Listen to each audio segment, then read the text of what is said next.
Time keeps on leaving and we keep on moving. When do we pass on our wisdom to the youth? My veteran story, lost arts discussions, fireside chats with a bourbon or two. It's time to hear the stories by our military veterans. Get yourself ready. It's the Lost Arts Podcast. The Lost Arts with Andrew Cox. Hello, my friends, and welcome back to the Lost Art Podcast. That podcast has given a voice to our veterans. On today's episode, we have a My Veteran Story with retired Marine veteran Melvin Lewis. But before we get into the episode, are you enjoying the podcast? And consider becoming a TLA patron. That's the Lost Arts patron. It's through donations that we are able to continue recording podcasts and getting our veteran voices out for all to hear. Just go to the Lost Art website and click on the Become a Patron link at the top. If giving a reoccurring monthly donation doesn't work for you and you would rather give a one-time donation, then go to the Lost Art website and scroll down until you see the donations link. Any donation is appreciated. If you'd like to be a guest on the show, then email me at the Lost Arts. The Lost Art with Andrew Cox at gmail.com. That's the Lost Art with Andrew Cox at gmail.com. And as always, we have merchandise for sale. If you go to the website, click on that merchandise tab, then you can get hats, shirts, cups, all kinds of goodies that you can use and help spread the word about the podcast here. All right, with that, we have Melvin Lewis here. Melvin, how you doing today? Hey, I'm doing great. How are you? I can't complain. Today's going to be a good one. Congratulations on the retirement, first of all, yeah? Okay, thank you. I appreciate it. I'm trying to catch up to you. I finally made it, at least to the retirement part, so we're doing good. Right. All right. All right. So, Melvin, let's start all the way at the beginning for you. Like, where did you grow up? And then what drew you to military service? And then we'll start going through the career. Okay, sure. Well, yeah, so I'm actually the youngest of 7 kids. My parents actually from the West Indies, the Caribbean. I was born in New York. And then I spent a few years in the US, in New York, moved to the Caribbean, lived there from around 4 to about 13, moved back to the States, both Jersey and New York, went to high school in New York, upstate New York, Orange County. And then from there, I, in high school, decided that I wanted to didn't really want to go to college right away. I thought that I would go after, do 4 years, serve my country, and then I'll go to college. But it didn't work. It didn't go that way. I stayed in, made it a career. But the reason I wanted to join, I don't know. I like the activity, the energy that the military had to offer. I figured I wanted to do something different, for a little bit, and not go straight to college and serve my country. So that's what I did. When I was in high school, funny enough, I was the first Gulf War broke out. I was still in high school. I think I was a senior at the time, and I remember I was on the basketball team. I played basketball, and that night we were at a basketball game, and we had just signed up. Me and a buddy of mine had signed up together to join the Marine Corps. And that evening at the game, like after the game, they told me, "Hey, we're at war. Are you sure you still want to join the Marine Corps?" Nice. It was one of those, but no, we were sure we wanted to join. It actually made my senior year a lot easier because I knew what I was going to do, from the summer before, between my junior and senior year. Everybody else is writing essays and submitting to colleges and waiting for answers. I already knew my destiny, So that's me and a friend of mine. We both wanted to do it, and actually another guy came with us. We went down to the recruiting office, and this other guy, he signed up as well. So the recruiter was lucky. We walked in there knowing that we wanted to do it, and was like, "Listen, we're here to sign up." He was lucky. He got 3 in one day. That's a good recruiter. His perfect dream right there. 3 guys walk in at the same time. Absolutely, and we didn't have to do anything. Yeah, and we were athletic. We were fairly smart individuals, right? So it wasn't, we stayed out of trouble. We're fairly clean guys, I Yeah. mean, I was, class president for God's sakes, so Okay. so he was lucky. He got some good candidates without doing anything, and yeah, and then that was it, man. I joined the Marine Corps, and the rest was history. Very Yeah. cool. And then, and you said that was, what year was it that you joined? So 91, yeah, 91. Okay. 1991, yeah. All right. And then you went off at that point to Paris Island. Yes. So I joined the Marine Corps, went to Paris Island July 15th Okay. of 91. Yeah, I did And boot camp how in did, Paris Island. how was boot camp for you, and what were some of the highlights for you, or the not so highlights, whatever you want to, which way you want to look at it, though? Yeah. Boot camp, it wasn't bad. I mean, it was hard. It was absolutely, I mean, it's one of the hardest thing you're going to do at that age. It's the hardest thing you're going to ever do in your life. So I went there July 15th of 91. And it just so happens this guy, one of the two that I signed up with, we went the same day, and we were in the same platoon, Alpha Company, yeah, Big Red One, Raw, Okay. yeah, follow series, yeah, and it was tough. It was tough. Couple of one of the toughest things. Again, like I told you, I was class president. I like to help, right? I always want to be part of the solution, if you will. And I remember one story from boot camp. We had this guy that was again, we were the July time, so these guys were we were all pretty young, right? Teenagers. If you know anything about boot camp, in July, June, July, August, it's always the young guys, right? High school grads. It just so happens there was this one guy that got dropped to our platoon. He must have been like 27, older guy. And he dropped because he was doing bad stuff in his last platoon, dropped to us. And of course, the drill instructor was giving him a hard time. And they one day were standing online, and they told him, they said, recruit whoever you are, I can't remember his name. That's why nobody likes you. None of these recruits like you, because he's always slow. He's getting everybody in trouble. So the drill instructor goes, who likes recruits such and such? And of course, me, I took one big 30 and step with that left foot, stepped out in the middle, this recruit doesn't hate anybody, sir, And I, like out of the corner of my eye, left and right, I'm the only one that stepped out. No. So I was like, oh, really, Lewis? Okay. So for probably until he ended up getting dropped again, but until that time, about 3-4 weeks, every time he did something wrong, I had to be there with him getting punished with him every time. So that was rough. Yeah. Thought twice about it, but it was still good of me standing up saying I didn't hate anyone. But he definitely got me strong by being his buddy on the quarterdeck, Yeah. So that was really rough. So that was one. The other one too, though, was my senior drill instructor was a PMI, right? He was before he became a DI. So of course, get to the rifle range, and that's his baby. His platoon has to win the rifle range, right? Because he's a PMI. And we didn't do so good. It's kind of a good story for me, though. We didn't do so good. I was only one of like 7 that actually got expert. Yeah. So he was not happy, needless to say, Yeah. So I remember him putting the 7 of us in the big gear lock and just told us to stay in there. And he commenced to punish that platoon. Wow. We could just hear them out there, man. I was so happy that I had gotten expert. But it was, like I said, it was only maybe 7 of us, and the platoon was like 80 guys, He just, oh man, he was so mad. So yeah, that was another good one for me right there. And other than that, boot camp was tough, but it was good. And that's what made that's what makes you a Marine. You got to go through that. Very true. So, very true. Yeah. All right. So, and at this point, where do you go off to right after you graduated boot camp? You go back home for a couple weeks, and then back then we were doing 10 days. We did 10 days at home, and then went to Geiger to do MCT. I was an engineer. I'm an engineer, so I ended up going to Fort Leonard Wood, which is an Army base there. For Miami West School, I was a drafter surveyor, right?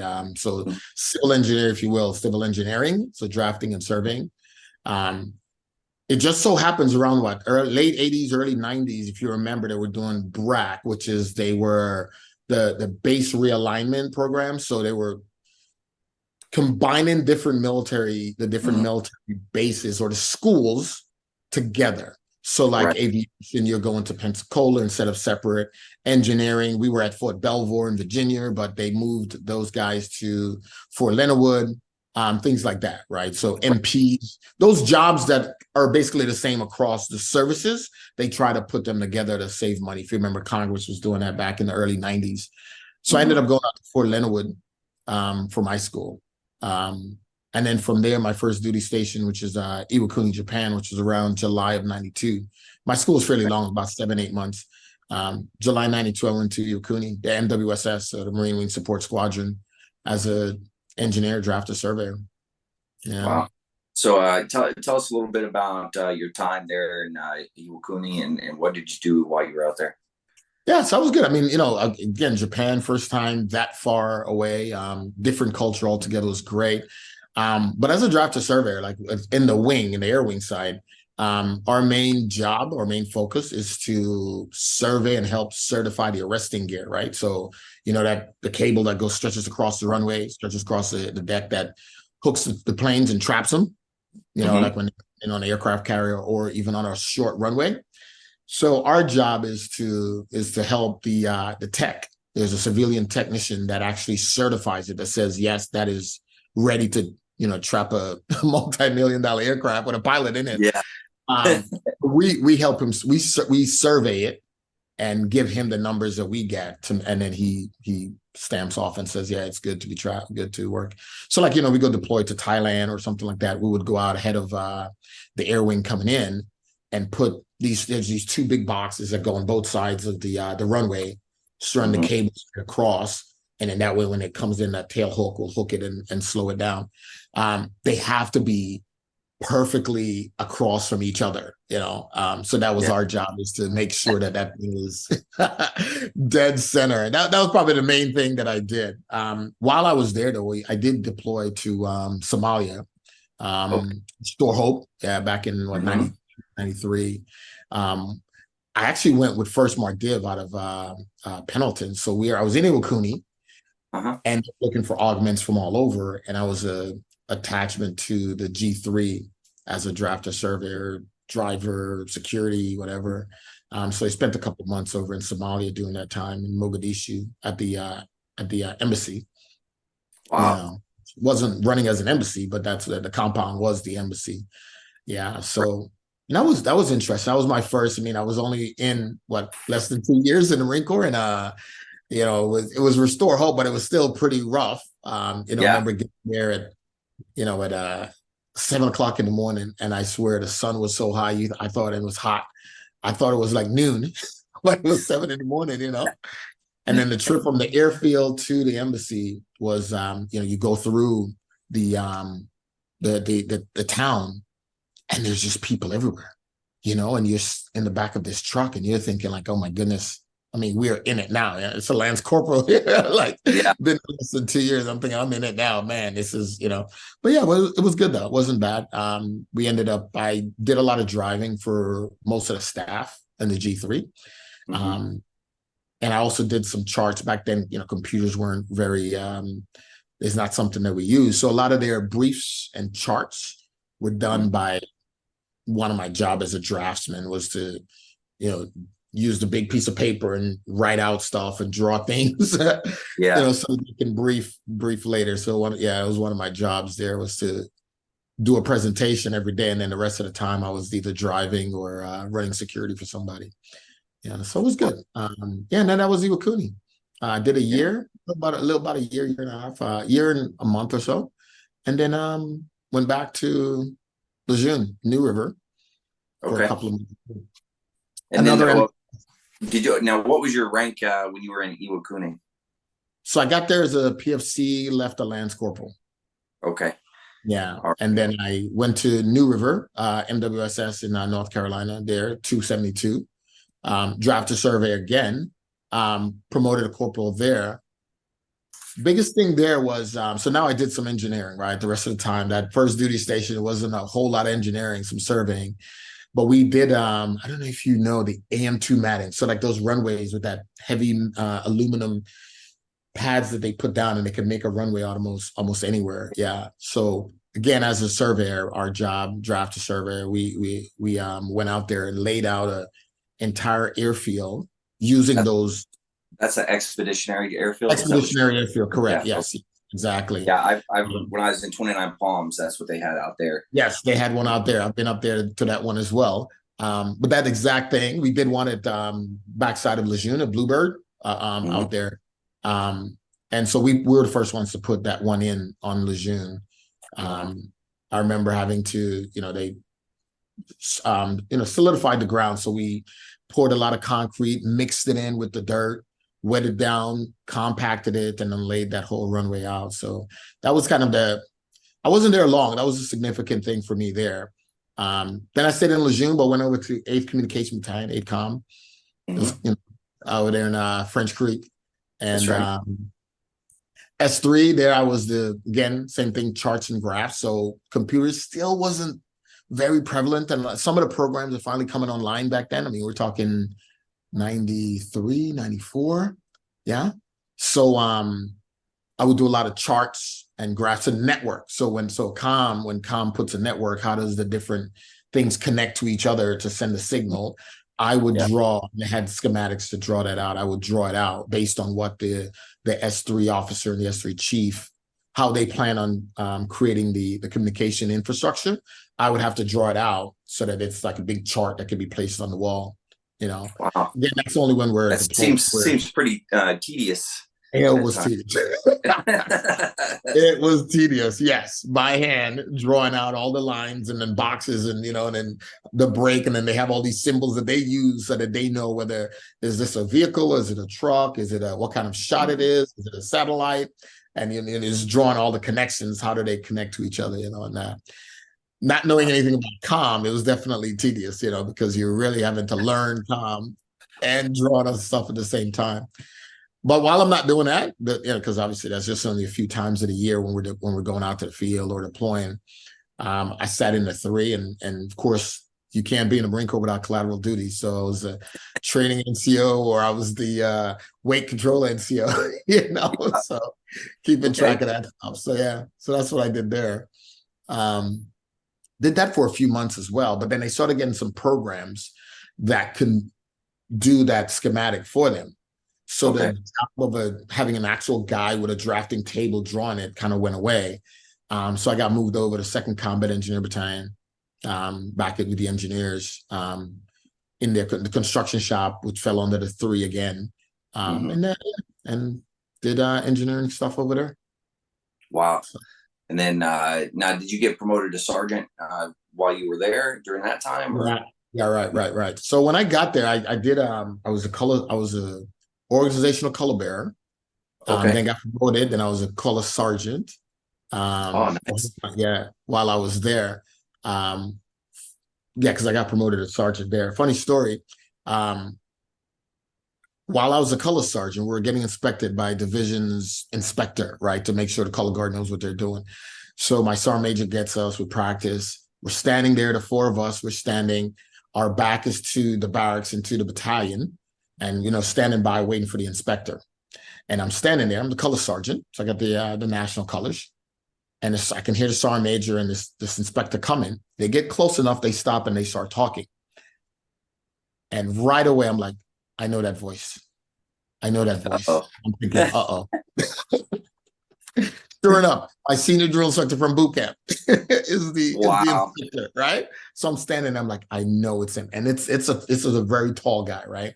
This guy was so tall, they didn't have any pull-up bars on Paris Island that he could do his PFT on, because he would just reach up and touch him and his foot was still on the ground, Wow. So he comes around and sure enough, comes in front of me. I have to report the color detail. And yes, it's my senior drill instructor, man. Yeah, it was good. But it was good. The inspection went well, and we were fine. Yeah. He didn't beat me up too bad, because I guess I was a good recruit. He did remember me. You did get expert on rifles, so exactly. Yeah, there you go. And I was a 300 PFT as well. I remember, that's a story from boot camp too. I forgot. I remember that was another big thing with him. He's loved to run, you know. And I remember my series commander, young lieutenant, when we did our final PFT, they knew who some of the faster kids were. So he had us all up front, and he looks at us right before they get ready and goes, if you want to run an 18-minute, stay with me. Because he's like, I'm going to pace myself at 18 minutes, so stay with me. Okay, yes, sir. So he takes off running, and we just take off, and a group of us just takes off with him, you know, and maybe we run around the big parade deck on Paris Island like 3 times, like 2.5, 2 3/4 times. And sure enough, he gets around, and he's coming close to the end, and he wants to stop and go, you know, motivate some others. He looks at like the 5 or 6 or how many ever us was still with him, and he goes, run, don't stop, and you've got 18 minutes. And he turns around, and sure enough, I think it was like 18:06 or something. Like, no, wow. 17:56 or something like that. I just beat it by a couple of seconds, you know. So it was like he was right on point, you know. So it was good. Oh, cow. Yeah. That's incredible. I've never even come close to a time that fast. Ever. Listen, that was my first and only time. I did come close. I did come close a few times. The 20 and the pull-ups and crunches were always good. The run was definitely, I got close a few more times, but never, I think 18:06 or 18:02 or something was one of my other, you know, close ones, you know, but yeah, that was it, which is all right, though. So, yeah. So at this point, where did you end up going, or where were you at? Well, yeah. So I was still at second CV, right? Okay. Been in the Lejeune area, the Jacksonville area for a good while now, right? So it's time to move.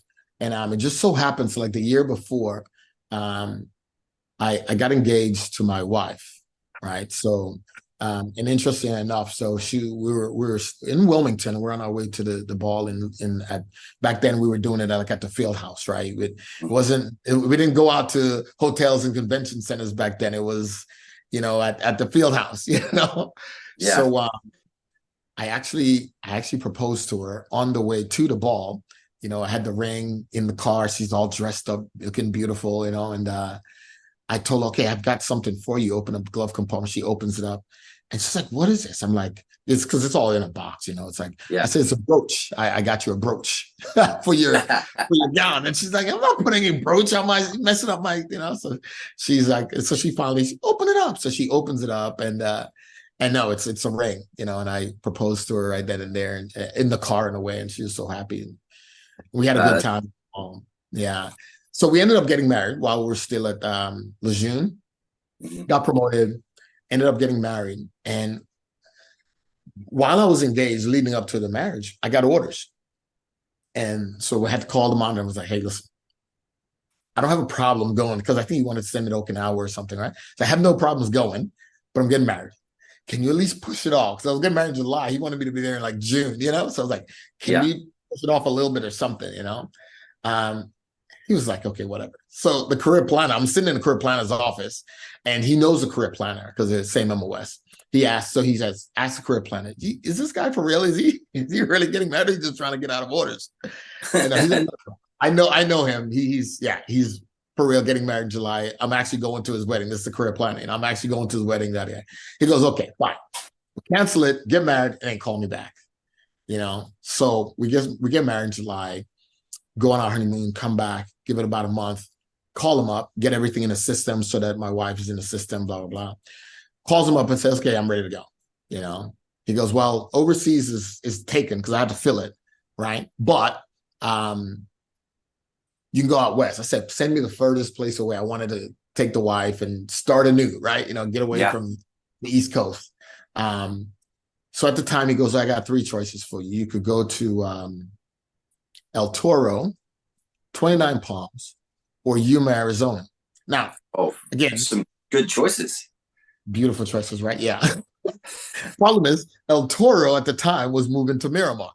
So he was like, you go to El Toro, within a year, you're going to be packing that place up and moving it to Miramar. So I don't know if you want to do that. 29 Palms. Who wants to go to 29? Who volunteers to go to 29 Palms, right? And Yuma had no idea was. so, Right. so I said, well, you know what? Let's go to Yuma. I don't, I don't know about the other two. So they want to go to 29 Palms, and I don't feel like packing up a whole base and moving all the equipment and all that stuff. It's just not gonna. It doesn't sound fun, you know. So we went to Yuma. Okay. But I still wanted to go back overseas right now. So they came to, so now I'm in Yuma, MWSS 371, right at the border of Mexico and California, in Arizona, right? Yeah. So it's right there, literally 5-10 minutes you're in California, 15 minutes south and you're in Mexico, right? We had two border points at that point. So we get there, and I'm with the MWSS 371 at that time, and had my second daughter while we were out there. And some of the jobs we did out there. So Yuma they have these huge bombing ranges that the aircrafts from different bases would fly and do their drops, even the practice bombs. So one of my jobs was to, once a year, we would go up into the mountains. It's a 5-hour trek, and we would survey the airfield that they're going to use in the middle of the mountain to drop bombs on to practice. And then, EOD would come and clear it to make sure that there's nothing out there to blow us up. And then we would go and survey the corners of it. And then they use inert 500-pound bombs, painted them blue, and edge the whole runway. It's all dirt, but just edge it so that when they're up there and they go upside down, they can see something that their target. They can see what they're bombing at. Yeah. So that's what I did out there. That was an interesting one too, and just learning what they did, and to understand what they were doing so that we could do the job, and going up there and doing that. So that was really interesting. Wow. Yeah. And then so while I was out there, huh? Yeah, sorry. I was going to say, I never knew that things like that even happened, to be honest with you. I had no clue. Yeah, I didn't at the time either, until it was like, hey, there's your job. You need to go see EOD and I think it was Max One or something like that, the unit that does all the training. Because Yuma is also where we do our the follow-on training for our pilots, right? So once they're pilots out at Pensacola, most of them will go to Yuma and do follow-on training, WTIs out there and things like that. Some large level exercises using aircrafts, right? So yeah. So in the mountains out there in California, you go way up there, and there's these just it's fairly flat, not really, because they don't need to drive on it or take off from it, but it's long enough to where they can simulate there's an airfield in the mountains, and they'll fly over and drop bombs on it. Yeah, it was interesting. So yeah, that was probably the highlight of that unit while I was out there. I don't know what else. We'd go back and forth to Mexico. That's when the border was a lot more open, where you can go down to San Luis or Algodones, I think it was called, and hang out for the afternoon, and eat some good food, and then come back across the border, back then. So it was good. Yeah, they definitely squashed that a little bit. A little bit, yeah. Not too long after that, it was gone. Very difficult. Being in San Diego, and we go down to Tijuana. Tijuana, yeah. I love going down there, so we go down there and everything. And then all of a sudden, they were like, "No, you guys can't go down there." And my wife's like, "Well, I'm going to go down there." So she went. I didn't get absolutely. Yeah, absolutely. So yeah, so and interesting. I wasn't in Yuma very long. I was there maybe about I got there in January of was it 97, and the monitor came by. They were doing their tour. They come by, and I'm like, hey, I still want to go overseas. When do you think I can go overseas? And I'm not sure if you were in them, but they had they were trying to keep. They were homesteading, if you will. They were trying to keep people in duty stations longer back then. You got that they gave you your gear, like your life, the gear for life or whatever. Like they tried that too, And so I asked him, I said, when can I get out of here? In 3 years, can I get out in 2, and go overseas? He goes, you'll be lucky if you get out of here in 4. So I'm like, oh my goodness. Okay, so now I'm stuck in Yuma. It's hot. It's 100 or some degrees in the summertime in Yuma. So I'm stuck now, But then a few months later, one day, my career planner called, my S1 chief calls me up. I think it was a weekend, and said, "Hey, you have orders." I'm like, "What do you mean I have orders?" This was like, 2, 3 months later. Like, "What do you mean I have orders?" Like, I just saw the monitor. He said, "I'm not going anywhere." Um, so he says, "Yeah, you go in," and he says the code. And I'm like, "Where is that? And is it accompanied or unaccompanied?" And he's like, "I don't know." Like, "What do you mean, though? So why are you calling me, telling me this, man?" So come to find out, I have orders to Iwakuni, Japan, back to Iwakuni, where I wanted to go initially with the wife when we got married, stuff like that. Now I have 2 kids. And I wanted to go. I wanted to take them overseas to experience, international living, if you will. Yeah. And so I call him up and say, "Hey, you sure I've got orders?" He goes, you don't want them?" He's like, "You said you wanted them." I'm like, "Yeah, I'm good. I'm going." So we ended up leaving in short notice, because what happened was the guy that was there decided to not reenlist. So now we had a quick fill. Back then, Okinawa, Iwakuni were priority ones to make sure that they were filled up. And obviously he knows I wanted to go. So he figured, you know what, if I can get one guy to do it on a short notice, it's probably this guy that wanted to go. Yeah. So I ended up getting called up to go, and we went overseas, and we went back. I went back, and they went for the first time to Iwakuni, Japan. Now Iwakuni is like, about 45 minutes away from Hiroshima. Mm-hmm. We were able to go up to Hiroshima and go to the museum up there where the bomb was dropped and stuff like that, and kind of learn that history of how that whole thing went down. So that was good. Now, experiencing that over there as you go in, like, because there's a museum and there's all the different things there, was that their perspective of what happened different from America's perspective of what happened? So the museum itself is not. It's not. No, I mean it's a lot of it is artifacts, some videos from the time, so you really can't kind of lie about it. Not too much propaganda within the museum itself. The museum is it's a pretty good museum.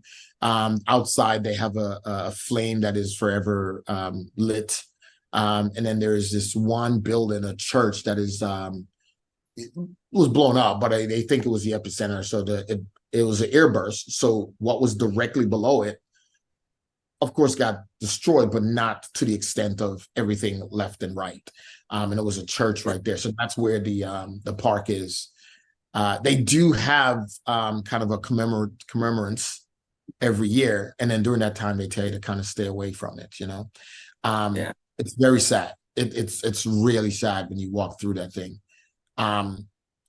Then we had the opportunity to go to Okinawa on vacation, and we went to Pearl Harbor, and you see the other side, right? Mm-hmm. So you go to the Arizona and see what had happened there, as to why one right doesn't, one wrong doesn't make another, but you kind of see, okay, so that's why we did that, Mm-hmm. because what you did to us. We were trying to stay out of it, until you decided to take advantage of us on a Sunday morning. So then fine, this is what you get. So seeing both sides was very interesting. It was also interesting seeing the Japanese side first, because then you have that kind of like the sympathy and that soft heart for like, oh my goodness, that was massive. I cannot believe we did that. And then you go, so without having a strong patriotism, or even though I knew the history, not being to Pearl Harbor, you kind of have a feeling for like, oh my goodness, I cannot believe this. But then you go to Pearl Harbor and it's like, wow, okay, I get it. I see both sides now, Yeah. So, Yeah, that makes sense. Yeah, sure. Now, how was at that time? What year was that? 90.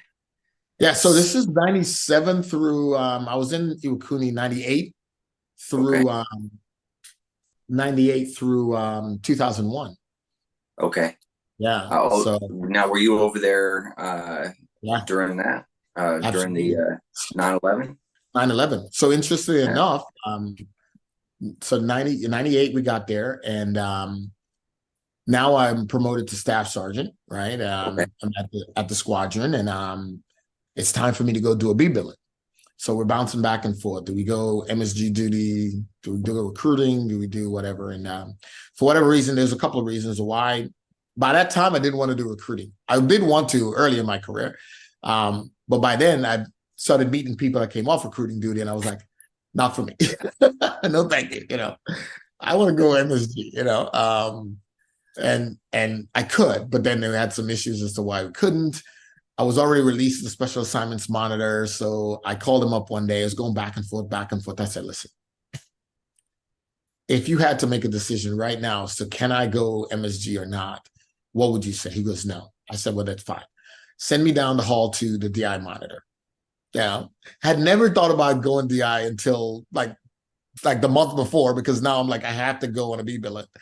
So this is now August, September time, August. I get my orders to the drill field. I'm in class 1 TAC 01. So that would be October of 01. And so I'm all pretty much on the out process. And I'm getting up in the morning, I'm going running, getting prepared for it. My section, my boss is kind of okay with me preparing to go to DI school, and up one morning, and we're several hours, I think, behind. And I'm taking a shower, and my wife was like, hey, something's happened. I don't know, is this because by now it's being repeated because it already happened, right? Yeah. Maybe a few hours. We were sleeping when it happened. She's like, I don't know if this is for real or for what. And I come out, and sure enough, I'm seeing the replay of the planes hitting the towers. I ended up being, of course, we locked the base down, and we, did all kinds of security measures for several weeks. And then I finally got out of there right before I was able to check in the DI school, October of 2001. Wow. Yeah. So I was in Ukuni on September 11th. Yeah. That's pretty wild. Yeah.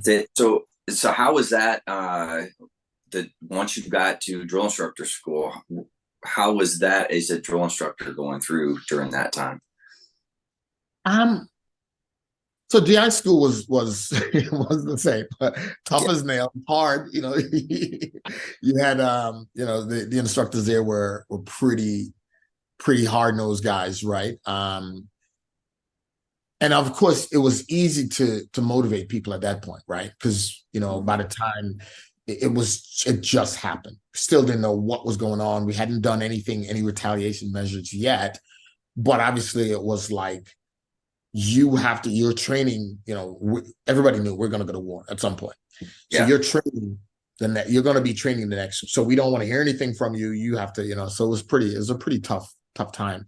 The school was fine. Once I graduated school, I went to First Battalion Alpha Company.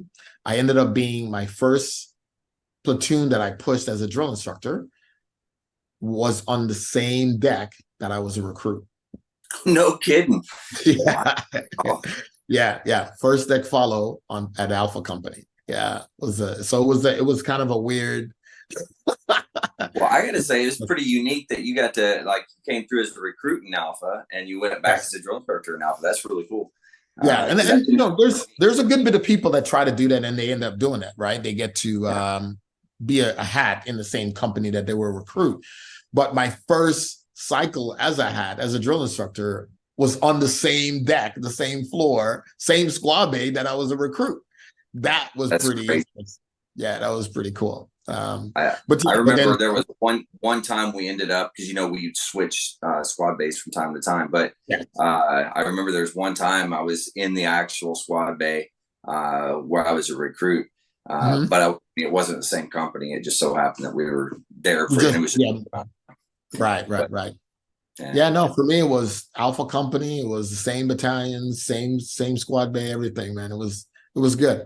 I appreciated that. That was a good thing that I can keep with me, knowing that I was trained in that deck, and when I started my training as on the other side, it was that same deck, that same building. Yeah. So it was good. So talk to us about drill instructor duty. Like, how was that for you, the 3 years there? Yeah, it wasn't bad. The hardest duty that I've probably ever done, but also the most rewarding duty I've ever done. I was somewhat lucky, so I did I was a drill instructor, experienced drill instructor, so an EDI, senior drill instructor, serious gunnery sergeant, and actually an acting first sergeant, all in 3 years that I was there. Yeah, Wow. yeah, yeah. That is awesome. Because again, so now we're going into the war. Not too many people want to come to the drill field. Everybody wants to go to war, right? Um, I ended up, and some people were leaving the drill field. So I ended up getting moved up from drill instructor to EDI to senior fairly fast. I also got promoted to gunnery sergeant while I was there. Within the first year, I got selected, got promoted within the second year. Um, so that was part of why I was able to move up and do all of those. But yeah, but it was hard. But I would say, man, being a drill instructor is some of the most rewarding duty that you could do. You know, seeing that, I call it a blob of clay on the quarterback that Saturday morning when you pick them up. You know what I'm saying? Yeah. It's like a clay. You get to mold them into anything that you want. You know, I tell people this all the time over the years. The process of making a Marine, if you take it as a process, you know, just like the process of making a car or the process of doing anything, I think that is probably one of the most amazing processes in the world. From the raw material that you get to what you put out on the other end, it's one of the most important processes ever. It's incredible. You know, Yeah. those guys on graduation morning, it's absolutely incredible. You Yeah, know, so it's cool to see the transformation and even as they're going through it, and now probably not while I was doing it, but as I look back on it, yeah. and thinking that each step of the way, like what they went through and how they transformed, and Sure. it's a cool process. Just think about trying to get them to march, to be in step. Oh, See them go across that parade deck for graduation, and they're like, hey, could you just imagine? Like, you can see them side by side of trying to get them to chow that first day. that's very true. Yeah. You know, Oh, to where at the end, I mean, you got recruits in the platoon that could get the platoon to chow by themselves and look sharp. I mean, just imagine, it's incredible. It's a good process. I mean, but there's a couple of things on the drill field that started while I was there. So one was when I was at the acting first sergeant, there was this program, I can't remember the name of it now, but where you took some recruits that were, some of them that maybe not were doing so well, but they had potential, but they were just maybe knuckleheads, you know? And so I would grab a few of them from the company and I would take them out to graduation. And we sat off to the side, way at the end of the parade deck, and watch graduation. And I would stand behind them and I'll talk them through what's going on. So they and then when graduation was over, I would let them sit there for a little bit and see the smiles and the happiness of the families as they're meeting and stuff, you know. And then we would go back to the squad bay and have a kind of a talk about this is your future if you just straighten up, you know, get your act right, let's go, you know. So we would do a program like that. So that was really good. I love that because you get to, you know, somewhat mentor them, if you will. The other thing that I loved about the drill field, and I didn't get a chance to escort them, but I remember when they would do the educators workshop. So yeah. what that is, you know, you have the significant individuals from the community, a particular community. So it's a recruiting tool. So the recruiting RS would pay for counselors, maybe some lawyers, maybe some county clerks or somebody from the county office, school board members, if you will, pay for them to come down to Paris Island, put them up in a hotel. We'd get 2 drill instructors to escort them around.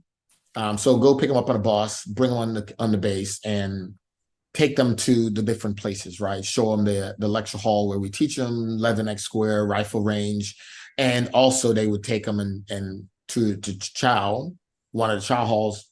And if there's anyone within the company or within that battalion from their area, they would try to get them, pull them if they can, based on training, and have them eat chow with them. And preferably if they had somebody in like first phase, second phase, and third phase, right? So they and they get to talk to them a little bit, you know. That I think was an awesome program. simply because I know when I was coming through, guidance counselors. I remember when I signed up, right? There's a few of us that signed up for the military, and our guidance counselors and our teachers were not happy, because most teachers, they think all of their students, oh, you should go to college. You need to go to college, further your education, and yes, even though I probably could have, and some of the other guys could have, but they would say that to everyone. And I always thought, like, my buddy here, or this guy that I know, he's missed more days of school than he's been in school, but yet we're still pushing college, and I think it wasn't just me that thought that. So I think the Marine Corps figured, like, listen, in order to get into the schools, we have to, they're the gatekeepers, right? So we have to get them, So by bringing them down, show them what we do, they then realize, like, it's not a bad option for a guy that needs that kind of discipline in his life. Maybe you don't need to go to college right away. Maybe I will call a recruiter and have him come talk to you. Yeah, and I think that was the yeah, that program actually is really, really good, and it's still going today, if I'm not mistaken. So but it's a fantastic program to see, because you can see as the ones that kind of disagree with it as they got there, who weren't the ones pushing them, and then you see them at the end, and they're like, "Oh man, this is really good," and they're all excited and everything. Yeah, it's pretty cool to see that.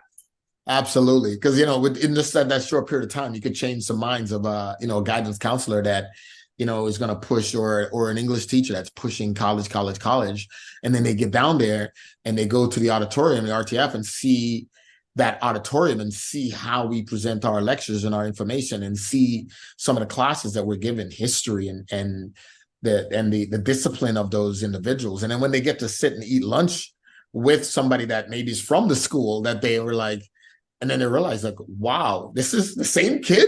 I couldn't get him to do this. And they're like, okay, maybe some of my kids do need to come here, Good.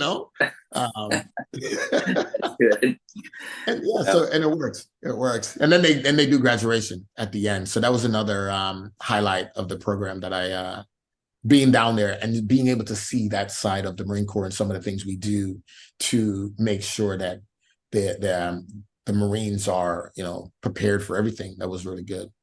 Yeah. Right. Yeah. So you did 3 years. Was it just 3, or did you do extend or anything? No, I did 3.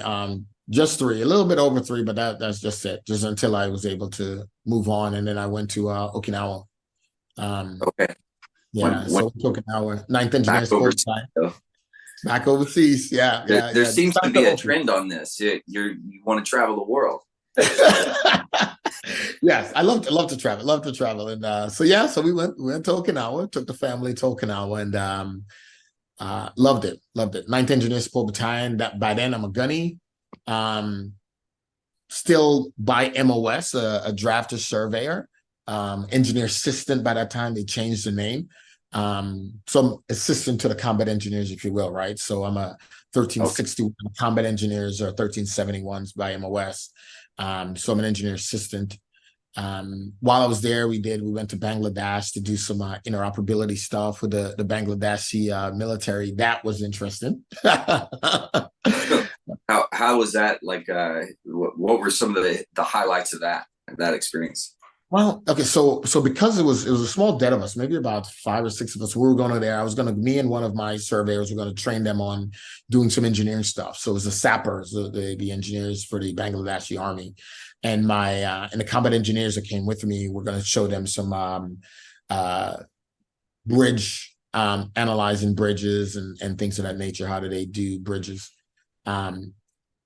It was interesting in the sense of, so we worked through the State Department. So so the embassy in Dhaka, would receive us, get all of our equipment. Now we were maybe about 7-8 hours away from this camp driving.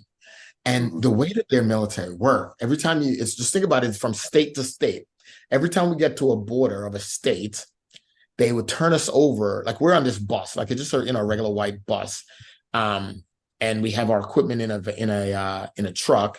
And we're escorted by the military or police, but it was like, imagine the National Guard escorting us. And when we get to the state line, we pulled off, and they did a handover to the next set of guards, then drove us another hour or so, 2 hours. Then we get to another state line and we stop and they will do a handover again. So here we Wow. are in this van and we're just sitting there in the bus and we can see them pretty much doing a handover, the officer to the officer, and then the rest of them will lead us all the way until we got to that camp. That was interesting. Yeah. That was Yeah, the I like first that. time I I like got to. the analogy you did, like the National Guard from state to Yeah, state. That's I just imagine state to yeah. state. We literally stop it. It's like stopping at the rest stop at the state line. And it's talk. They're out there talking, doing whatever they do, and then in a couple of minutes, we're on the road again. It's like the first time they did it, we're like, what are they doing? But they were guarded up and everything. I don't know why, but I guess they just wanted to make sure nothing happened because we were doing them. It was a pretty good exercise for them to have us come and work with them and live there with them for a couple of weeks to do that. So that was interesting. Yeah. While we were there, we went and visited like an orphanage and did some stuff with them and things like that. So it was really good. Wow. And this is the first time I started worked with another country where we worked during the morning and then they stopped roughly about right around lunch, because most of them are Muslim as well. So they stopped around lunch, 2 o'clock, and then come back at like 4 o'clock and worked until like 7. They'll go do sport. Yeah. They'll go do like some PT so they'll take a break and go sleep, basically a siesta, and then they'll come back at like 4 o'clock in the afternoon and do either some PT. That's when they will do their PT, or sometimes they'll have to go to work and we'll go back to class and train them some more. It was weird. It was, I'm so used to, going to class at 7, 8 in the morning and you're working until 4:30 and, get a lunch break and that's it. But no, they took a really big, long break in the middle of the day. Do you think that was beneficial? To be honest with you, I think it is. I mean, especially for them too. You break up the monotony of sitting in a classroom from 7 o'clock in the morning until 4:30 in the afternoon. If you don't have that kind of focus, and as a whether it's as a culture or as a people, if you don't have that kind of focus, there's no need for you to have them in the classroom for so long. So taking that break, getting some lunch. Yeah, come on, you think about us, right? We go to lunch. What do we do when we get back to class after lunch? Oh yeah, you start off falling asleep. Yeah, I think. So just go to sleep. Fine, go to sleep for 2-3 hours, and then you're coming back at 4, and we're going to train again until 7. It's a schoolhouse, so I guess it's not that bad because you're kind of in control of them. I don't know if I'd want to do that on a regular in the unit, because then, I mean, you're pretty much, that's your whole day, right? You can't do anything. Mm-hmm. So, but from a schoolhouse perspective, it wasn't bad. I thought it made sense. And sometimes it was just sport. Sometimes we just go and do some PT, play football with them or something like that, or go run with them. And, so it was good. Yeah. Wow. Yeah. It sounds like an interesting time for you though. Yeah. 9th ESB was definitely a good one. So back there, it was also the time we went to, so by that time, Iraq was going off again. Most of the units in the States had already been 2-3 times. And so finally, Okinawa was like, hey, listen, can we tag in? we want to go. And so our battalion ended up getting called in to replace one of the engineer battalions from back in the States. So we did half and half. And so I went on the second rotation to TQ. As by then, I had gotten promoted to first sergeant, first sergeant, and so I went over there as the engineer support company first sergeant. Okay, yeah, TQ. Very cool. Now, how was that, especially from a first sergeant standpoint? Yeah, on a deployment, what was that like? So other than Somalia, when I was a lance corporal, and that, you could say it was a deployment. Some people say it's not because it was a peacekeeping mission, whatever you want to call it. This was my first deployment, right? Because again, 9/11 happened. I went to the drill field. I did 3 years there when, by 2002, 2003, when it was really going off, I'm still on the drill field. 2005, I ended up going to Okinawa. The beginning of 2005 still happened. But again, all the units in the States are the ones deploying. So now, I'm finally, it's 2006, 2007. finally got a chance to go. As a first sergeant, it's definitely interesting because as a first sergeant, you're manpower, right? Accountability and all of those, taking care of the men, making sure that they and women, making sure that they have everything they need.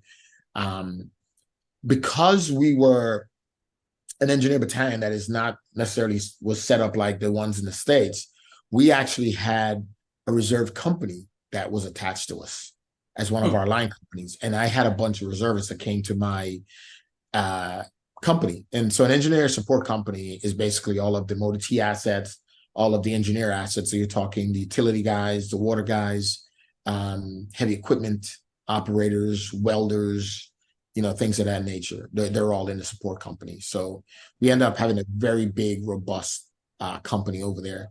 Our job was we did a lot of route repair. So what that was our guys would go out on convoy with all of their equipment, a backhoe or something to that effect, a mixer truck, a cement mixer truck on the back of like a lowboy. And we would get called up, like if there's an IED goes off somewhere, obviously whoever finds that IED or the crater or whatever would call in the grid. So at some point we would get a bunch of grids of where there are craters. Our guys would go out at night and would get to where a crater is and would get like a bobcat or something to fill it back in. Obviously we check to make sure there's no secondaries, fill it back in with any sort of rubble that's around. And then we would pour concrete over the top of it to level it back off. And then we would we would mark it so that the friendlies would know that it was done by us and not by the enemy, So yes, my guys would go out every night and do that every night.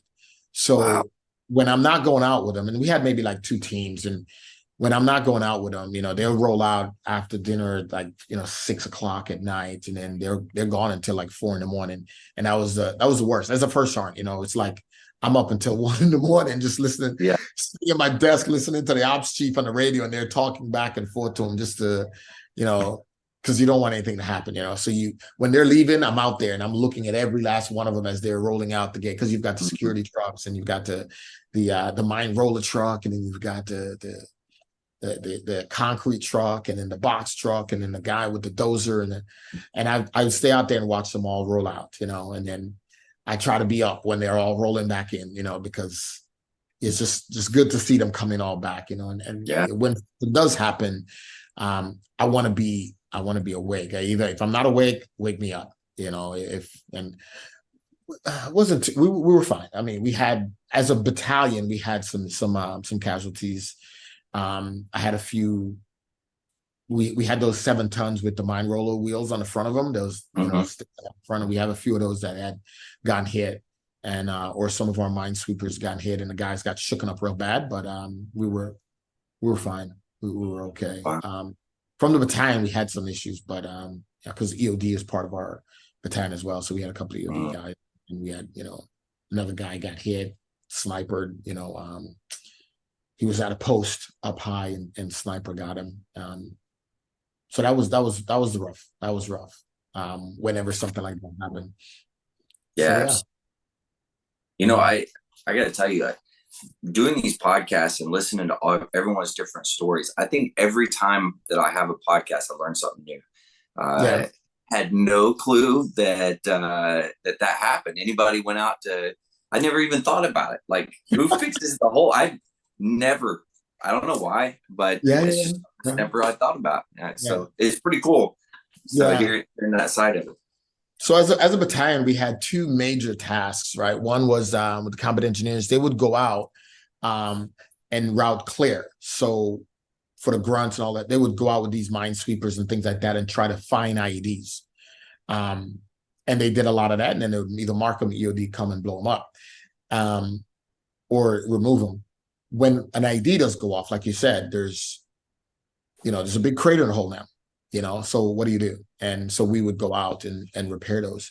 And then it just kept getting more and more dynamic. So we would end up start doing like route sweep. So then we would go and sweep like, because now the sand and dirt starts coming into the road, and that's an easy place to hide.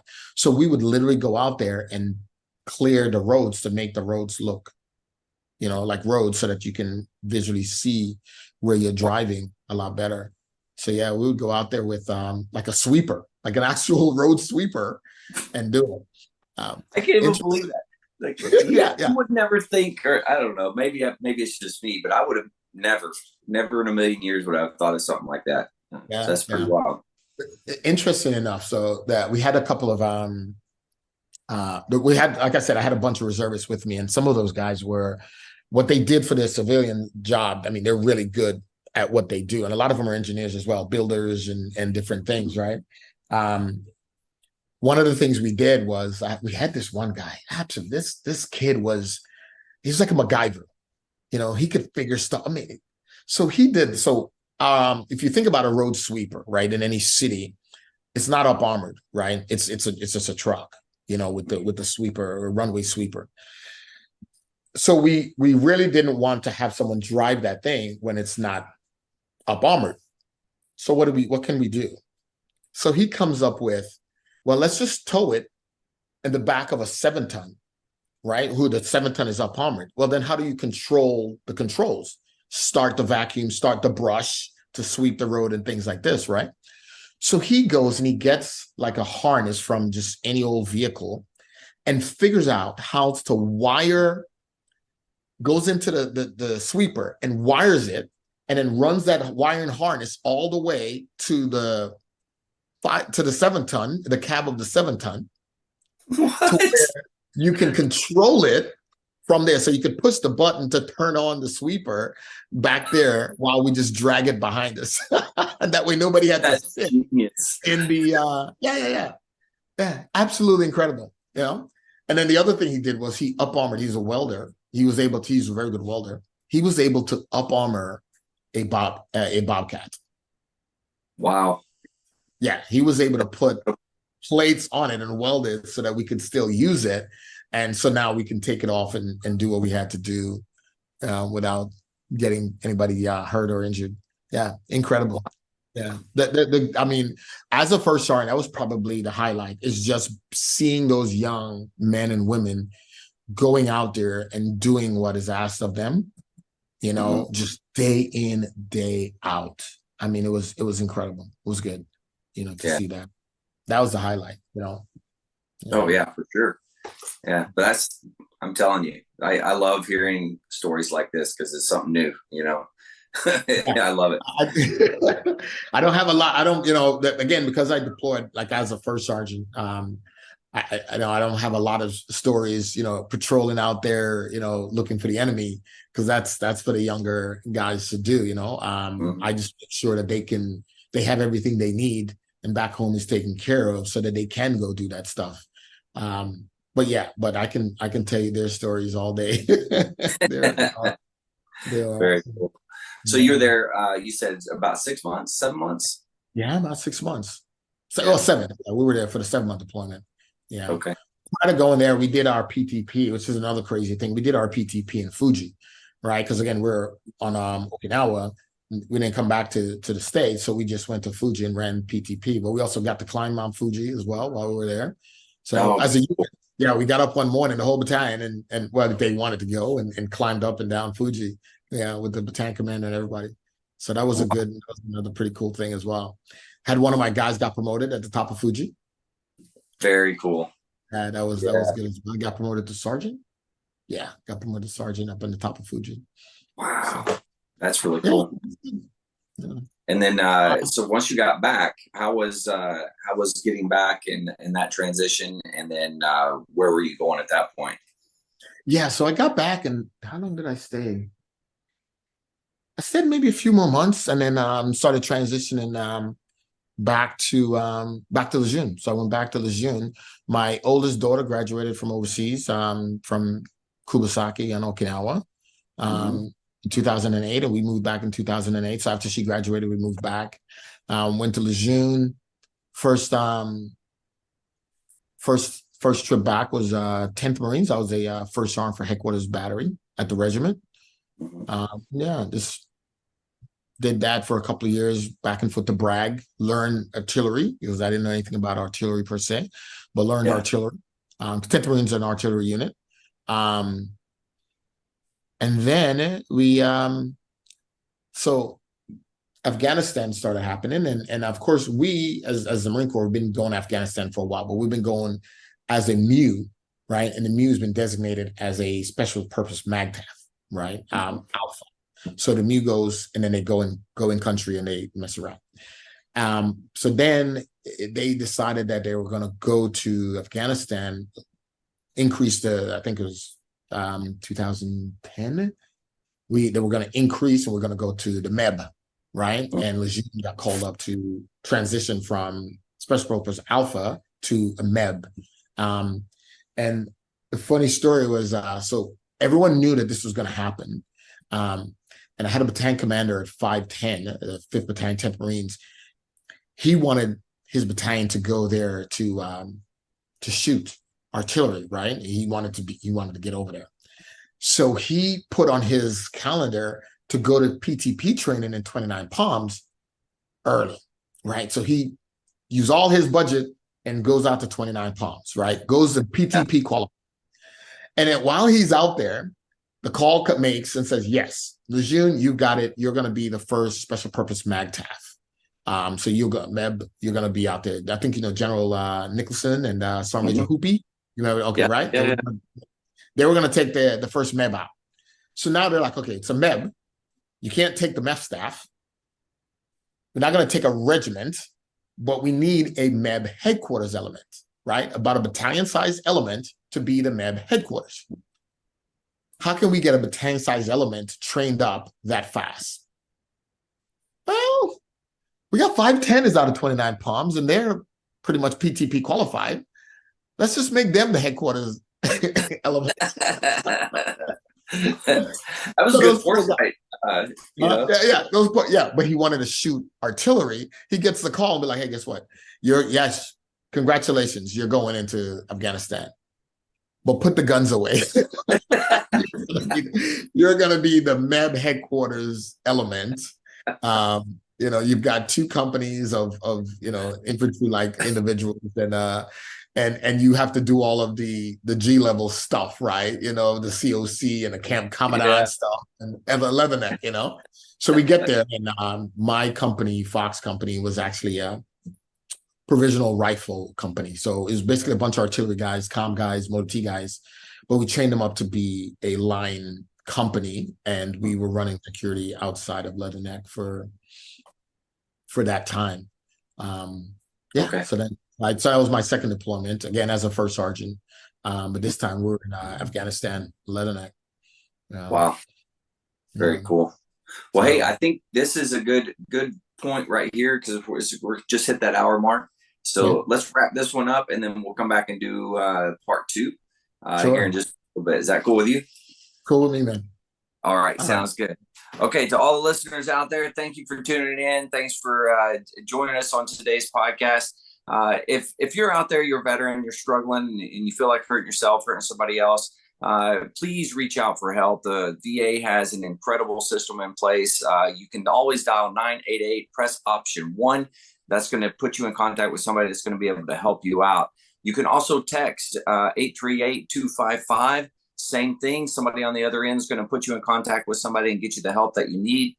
And if you're one of the young guys that likes to chat online, anything like that, you can go to the veteranscrisisline.net, and there's a chat icon. All you got to do is click on that. I got to tell you, one veteran life lost is one too many. I know I care about you. I know Mel cares about you. The rest of the veteran community cares about you. So please, please, please reach out for help. All right. With that, thank you very much, Mel. Thanks for coming on. And we'll get part 2 here coming up shortly. But to all the listeners, stay motivated, change your socks.